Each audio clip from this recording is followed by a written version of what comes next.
నడుస్తుంది, అంతవరకు ఖాయం. సార్ సింగపూర్ భయం ఏంటి? నిన్న కేబినెట్ సమావేశం అయింది. ఆ కేబినెట్ సమావేశంలో చంద్రబాబు నాయుడు మామూలుగా నిర్ణయాలు ఇవి అయిన తర్వాత బ్రీఫ్ చేస్తుంటారు కదా. మనం కొద్ది రోజుల కింద చూసాము, తెలుగుదేశం పార్టీ అధికారిక అఫీషియల్ ట్విట్టర్లో సింగపూర్ వాళ్ళు జగన్మోహన్ రెడ్డి మీద కేసులు పెడతాము ఆ ప్రభుత్వం మీద అని వాళ్ళు నిర్ణయం చేశారని ట్విట్టర్లో పెట్టారు. ఎందుకు పెట్టారు, ఏం కేసులు పెడతారో మనకు తెలియదు. కానీ ఇప్పుడు చంద్రబాబు నాయుడు చెప్తుంది ఏంటంటే, సింగపూర్లో తను పర్యటించినప్పుడు జగన్ తమను బెదిరించాడు అని సింగపూర్ వాళ్ళు నాకు చెప్పారని ఆయన మంత్రులకు చెప్పారు అని మనకు మీడియా చెప్తుంది.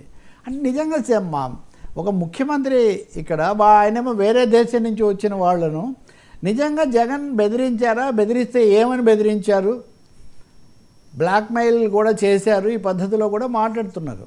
కానీ ఏ అంశాల మీద బెదిరించారు? మరో దేశాన్ని బెదిరిస్తే ఆ దేశం వెళ్ళి కేంద్రానికి ఫిర్యాదు చేయలేదా? లేదు నిజంగా సింగపూర్ ఇప్పుడు చంద్రబాబుకు వాళ్ళు చెప్తూ ఉన్నారు అంటే, ఒక ముఖ్యమంత్రి బెదిరిస్తే, అప్పుడు మాజీ ముఖ్యమంత్రి అప్పుడు ముఖ్యమంత్రి బెదిరిస్తే భయపడి ఇప్పుడు ముఖ్యమంత్రికి ఫిర్యాదు చేసేటంత దయనీయమైన స్థితిలో సింగపూర్ ఉందా? అదే ఉంటే కేంద్ర ప్రభుత్వం ఇదంతా కూడా నిశ్శబ్దంగా ఇప్పుడు కూడా వాళ్ళు చూస్తున్నారా? చాలా ప్రశ్నలు ఉత్పన్నమవుతాయి. మూడోది, సింగపూర్ను ఏ కోణంలో బ్లాక్మెయిల్ చేశారు, ఏ కోణంలో బెదిరించారు? తప్పకుండా నేను మిమ్మల్ని బెదిరించాను అంటే బెదిరించడానికి మీకు ఏదో అవకాశం ఉండాలి కదా.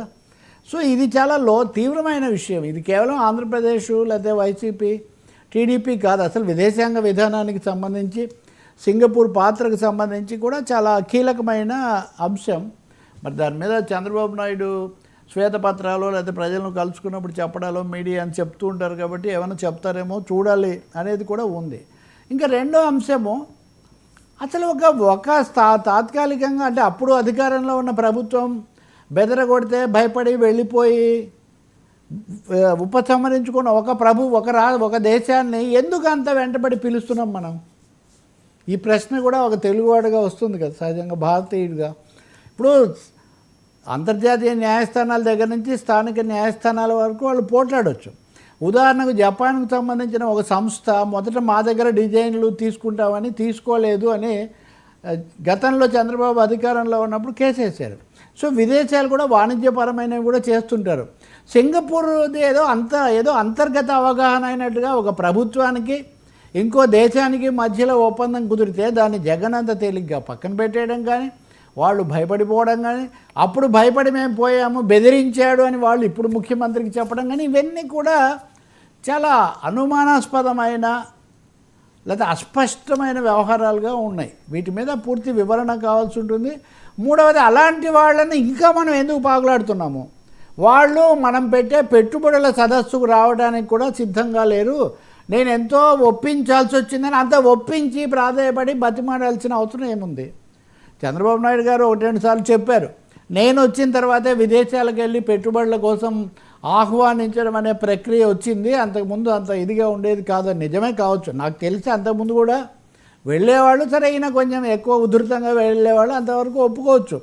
కానీ సింగపూర్ లాంటి ఒక చిన్న దేశం, అది వ్యాపారంలో గొప్పదే కావచ్చు, నేను రాను మోర్రో మీ సర్కారు దవాఖానకు అన్నట్టుగా నేను రాను అని అంటుంటే ఎందుకంత బతిమాలాల్సిన అవసరం ఏమొచ్చింది? ఏ ప్రత్యేకమైన ప్రయోజనం ఆంధ్రప్రదేశ్ కలుగుతుందని చంద్రబాబు నాయుడు లేదా ఆయన ప్రభుత్వం సింగపూర్ వెంట ప్రదర్శనలు చేస్తున్నారు? నిన్న ఆయన మంత్రివర్గంలోనే చెప్పారు అని బలపరిచే వాళ్ళు కూడా చాలామంది చెప్తున్నారు, రాస్తున్నారు. కాబట్టి ఈ ప్రశ్నలు అడగాల్సి వస్తుంది. జగన్ ఏం చేశారు, జగన్ తప్పులు వాటి మీద చేయొచ్చు. జగన్ ఇప్పటికే ఓడిపోయి ఉన్నారు కాబట్టి ఇంకా 3 ఏళ్ళు ఆయన చేయగలిగింది ఏం లేదు. కానీ చంద్రబాబు నాయుడు ఇందుకు సంబంధించిన పూర్తి సమాచారం ప్రజల ముందు తేటతెల్లం చేయాల్సిన అవసరం ఒకటి ఉంది.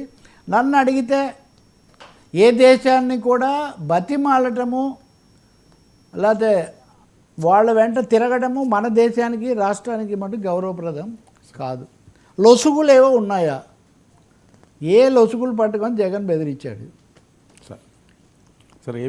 ఇప్పుడు పరిస్థితి ఏంటి? ఫైనల్గా కేంద్రం యొక్క డైరెక్షన్ ఏంటి విషయంలో? మాధవ్ లాంటి వాళ్ళు మేము బలపరుస్తామని అంటున్నప్పుడు ఈ అంశాల మీద మీరు ఏం క్లారిటీ ఇస్తారు? చెప్పండి సార్. ఏపీ క్యాబినెట్ అదే కాదు, క్యాబినెట్ నిర్ణయాలు అవి కూడా